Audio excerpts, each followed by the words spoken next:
Meet The Lot, native token of Lukki Exchange and the most potential tool for investing this year. Trade now on P2B, B2B and Lukki.io. Anne, why don't you tell us your background and how you got into crypto? Absolutely. So I've always had a passion for impact and trying to change the world, as cheesy as that might be. In my younger days, I did that through international NGOs. So I actually worked with Doctors Without Borders in Central African Republic and in DR Congo. And the place that I was working was one of the most remote places I will ever be in my entire life. There was no internet, no electricity, no water. And so we had a staff of about 200 people working for us. And when we had to pay them at the end of the month, of course, they're unbanked, and we had to pay them in cash. So if you think about how you get the money to pay 200 people, the cash, from the capital city to one of the most remote places on Earth, it's an interesting challenge.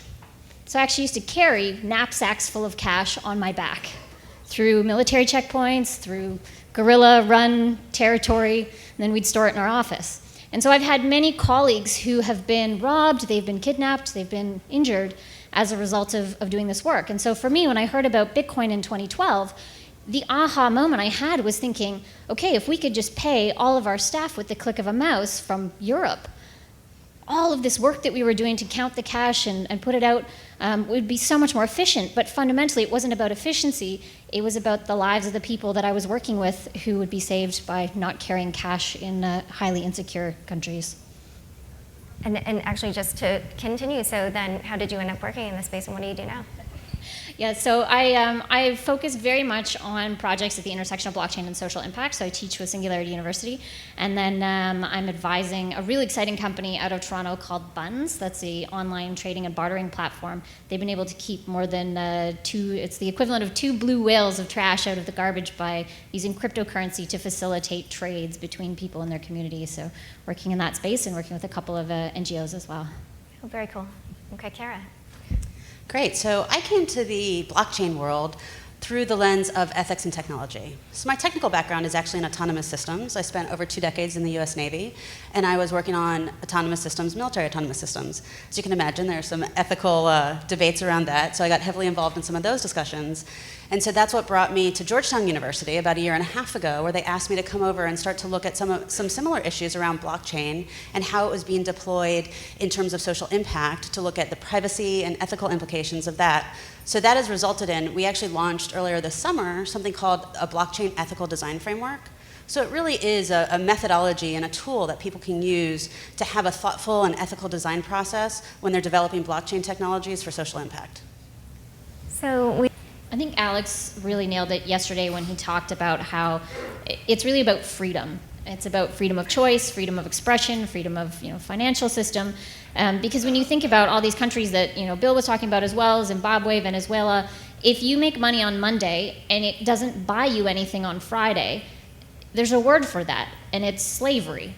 Right? It's really fundamentally, if you don't have the option to take the money that you earn and put it in something that will actually store its value, you're not a worker, you are a slave. And so when you see this opportunity for people to choose the financial system that they want, whether it is their national currency or whether it's Bitcoin or another cryptocurrency, that really is freedom. And so I think, first and foremost, that's where I see the absolute benefit. But then beyond, when you look at decentralization and a lot of the other examples out there, the options for social good just expand into virtually every single industry that we see in the world. And I think it goes beyond just the financial applications, right? Blockchain, first of all, let's level set that blockchain is not one thing, right? There's a lot of different ways to create blockchain technologies, and they have very different impacts on people's lives. But the other kinds of things that people are using blockchain for, to create digital identity systems, to do asset tracking, now those assets could be mobile votes, mobile voting systems. Those assets could be if you donate to a charity and being able to actually track where your dollars are going through the charity. Looking at organic produce. When you go to the grocery store, you see the organic apples and the other apples. How do you really know that those are organic? Well, if there was a provenance tracking system through a blockchain, you'd be a lot more sure of where it was coming from. So there's a whole range of different applications of blockchain in the social impact space. Yeah, I don't know if any of you lived in New York, but maybe about 10 years ago or so, after I'd moved away, I realized that, or there was a news article saying that this one grocer called Healthy Pleasures had been labeling non-organic produce as organic, and I did all my grocery shopping there when I lived in New York, and I was like, oh my God, I can't believe it. But anyway, so I actually want to go back to identity. What are some of the problems with identity that need to be solved, and how can blockchain technology solve them? Yeah, so identity I think is a really interesting application of blockchain. There's over 1 billion people in the world that don't have any kind of formal identity. Think about that. Think about any time you try to access any service in your life, whether it's healthcare, financial services, trying to cross a border. What is the first thing somebody asks you for?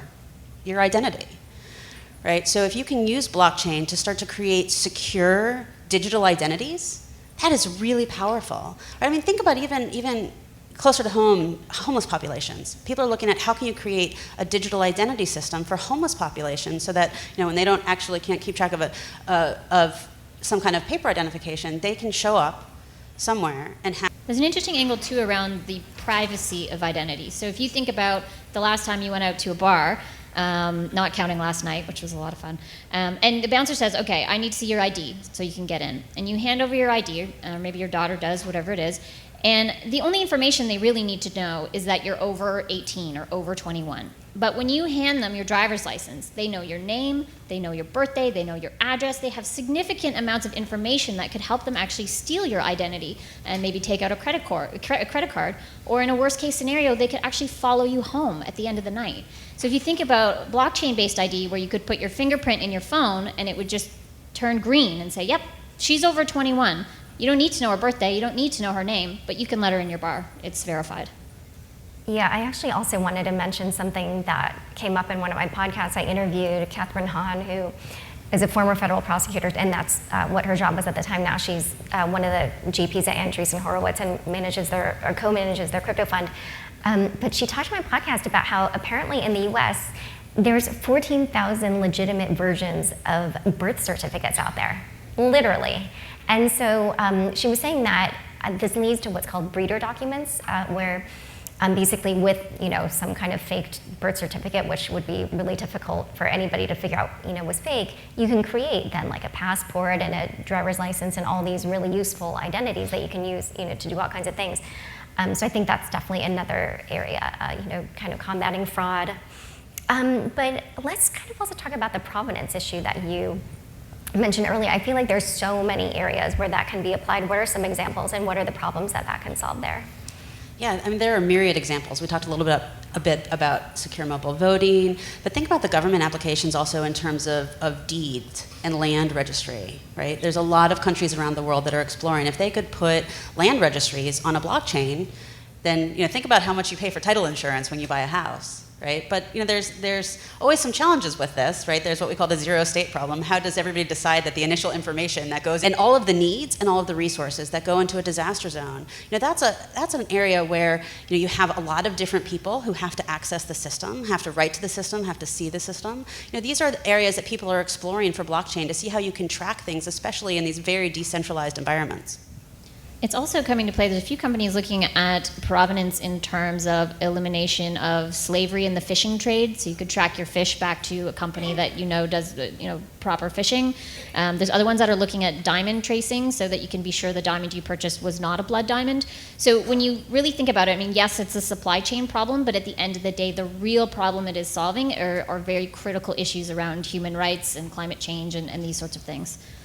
Yeah, climate change is actually where I wanted to go next. So I am curious to know, how do you think it can be applied in that regard to try to solve this massive problem we're facing? One of the biggest ways, I think, first and foremost, is in the carbon trading market. I had met with someone who worked in that industry, and she basically said that when you're trading carbon credits, there's actually one individual in Scotland who sits there with an Excel spreadsheet and says, oh, okay, these people want to trade with these people, and then puts it in there, which is ridiculous. So if you can start to put these tokens on publicly tradable markets, so you're not dependent on one centralized body to actually be moving them around, you can have some massive impacts there. I think another way is in microgrids for solar. There have been some really interesting examples here in the US and Brooklyn and other places where people put solar panels and they actually created local trading markets themselves through a blockchain. But also internationally, I think we've looked at a couple examples throughout the conference of, you can have solar and people can pay as you go. There's a new company, Bitlumens, who's working on this, and a number of other companies where you can put solar places where people can't afford that capital investment, but then they pay incrementally to actually use that equipment. I was talking with someone yesterday about the concept of sticking solar cells in the middle of nowhere in these deserts and the Sahara and that kind of thing, and hooking them up to Bitcoin mining rigs. So the energy consumption issue is not so much of a problem, and you don't need to move the energy because they're just running the rigs right there. Oh, wow, that's interesting. So obviously, we've been talking really pie in the sky. It sounds like, oh, blockchain technology, it's going to solve all these things. But kind of as I alluded to earlier in my speech, people often have really well-intentioned plans. They don't always come off that way. So what do you think are kind of the potential pitfalls, or how do you think some of these plans could go awry? Well, technology is a tool, right? And it's never a panacea. And technology can do incredible things, but there's always a flip side, right? When you develop technology for a purpose, there's often unintended consequences of that technology. So the more thoughtful you can be about some of these things at the beginning in your design process is better. But think about digital identity systems. You're putting people's potentially personal information into a system that is distributed, transparent, immutable. Think back to that example I said about in terms of homeless populations, creating digital identity. Well, I'm a veteran. I was in the military for a long time. Let's say you had a homeless veteran and somebody accidentally put into the system that they were dishonorably discharged from the military. That means they would be cut out from all of their military benefits if that was the system that was used to connect them to benefits, right? So, mistakes happen. People are human. So you have to think through these things at the beginning. How do you start to create systems where you can make corrections in a system? And you understand with blockchain, you can never erase a transaction. You can create another transaction that reverses that original transaction. But that information will always be there, and it can be potentially very damaging to folks depending on how it's entered in. I think one of the issues I also see in the blockchain space is people have such good intentions and they're so excited about the technology that they're trying to apply it anywhere they can. And they either don't have the knowledge of the underlying problem, or the blockchain solution that they apply, which technically is feasible, doesn't actually solve the problem that needs to be solved. So I see this a lot in the case of projects working in the African continent, in developing countries. There was one project that was specifically related to banking unbanked African women using this particular token. And when I asked them how these unbanked African women would get the token, they said, oh, well, they can buy it with Bitcoin.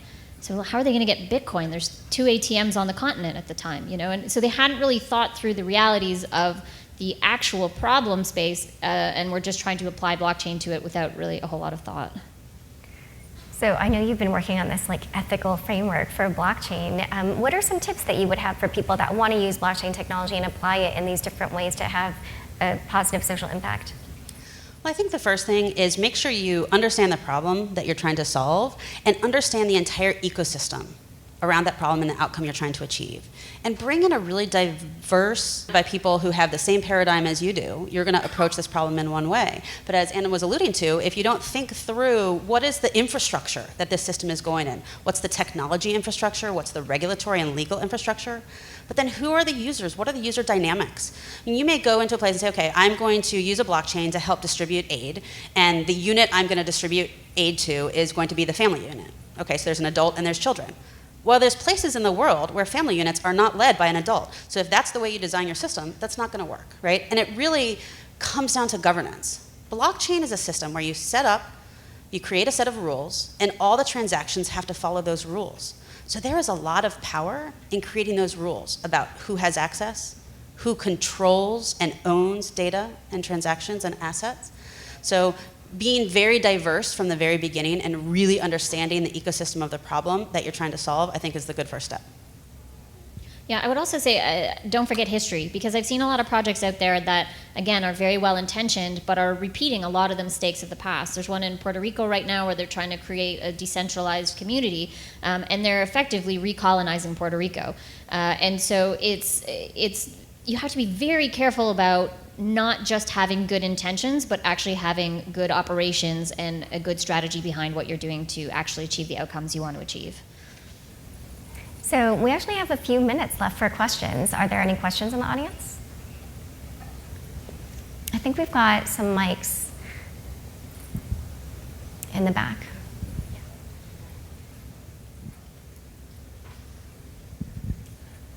Nobody wants to do a social impact project with blockchain. Everybody wants to go for lunch. That's what they want. Yeah, I guess so. I think there's one in the back. Okay, yeah, let's go with that. Hi. Hi, Anne, as well. So I'm curious, because you've been at the interface of this technology and now working with some of the traditional development organizations. What's your observation on their willingness to be to use this technology for transformation? So it's been a slow road. I launched one of the world's first Bitcoin donation programs in 2014. I tried to do it in 2013, and that was a slow process. And even still working with the folks in the audience now. And so you really have to go slow, start with education, start with the smallest pilot project you possibly can, because otherwise, for them, the looking at innovative or not guaranteed outcomes and with new projects. So if you've got something you're like, okay, we're going to try this new blockchain thing, it might fail, it might succeed. To them, they say, okay, well, if we try this and it fails, there's lives at stake, or there's outcomes we're not going to hit. And so we'd rather stick with this one that's 100% guaranteed to give you 80% results versus this one that would be much better but is more likely to fail. And so my real strategy around it is looking at what is the easiest entry point that we can get them into, which typically for a lot of organizations, from my perspective, is charity fundraising. Get them accustomed to how the money moves, how the crypto moves, how they can exchange it, get them to use it, and then start to talk about some of the greater benefits around decentralization and how they can use blockchain in a more infrastructure-style implementation. Interesting. Hi, this is Jeff DeRose from Deloitte. I wanted to get your opinion on the application near term for blockchain to support microlending. Micro-lending? Microlending, is that what you asked? Yeah, so financial inclusion is one of the amazing potentials of blockchain. And so I think a lot of people are working in that space and developing proof of concepts right now. And so that's one of the things we hear a lot about. Now, once again, how you set up that system is really important, and understanding the ecosystem that you're walking into, and it's very contextual in terms of the different societies. But I think it's a really powerful application of blockchain. I think also there's a lot of appetite for, instead of micro-lending, just cash transfers. So Brian Armstrong of Coinbase launched an organization called Give Crypto about 2-3 weeks ago. And essentially the whole concept is trying to build a crypto endowment fund that will then send cash transfers around the world. And I know WFP, the World Food Program, also has a really successful pilot that they've done using cash transfers, where typically when you see famine in places, it's not that there's a lack of food, it's actually that there's a lack of money to buy food. And so they've cycles of poverty and famine. And so what they've done is move to a system of cash transfers, but when you're actually giving money to people, the infrastructure to do that is difficult, and you don't really know what they're spending the money on. So they've moved to a crypto token model where they can give them these tokens that can be spent at local grocery stores and local shops, and then they'll only do the effects transfer with the grocery stores, meaning that instead of having to do cash transfers with, say, 100,000 people, they only have to do it with 400 stores. And so they've done this in Pakistan as well as in Jordan with a number of Syrian refugees, and they are poised to save like millions of dollars. I can't remember exactly how many, but it's been a very successful program, and a great example of a simple implementation that just has efficiency gains that will then free up more money to actually go to the people who need it. Yeah. There's another interesting associated application in terms of aggregation of microassets, right? I mean, there's a lot of places in the world where people don't have enough assets to actually be interesting to the formal financial markets, but using blockchain-based systems, you can start to aggregate those assets, and then they can enter into a more formal system. Yeah, and if you're interested in learning more about that UN World Food Program pilot, I had the head of that program on my podcast, Unconfirmed. His name is Robert Opp, and he spoke about it, and he did, I think, mention dollar figure in terms of savings, but I also don't remember it. This was back in May. Karen and I met him actually at the same conference.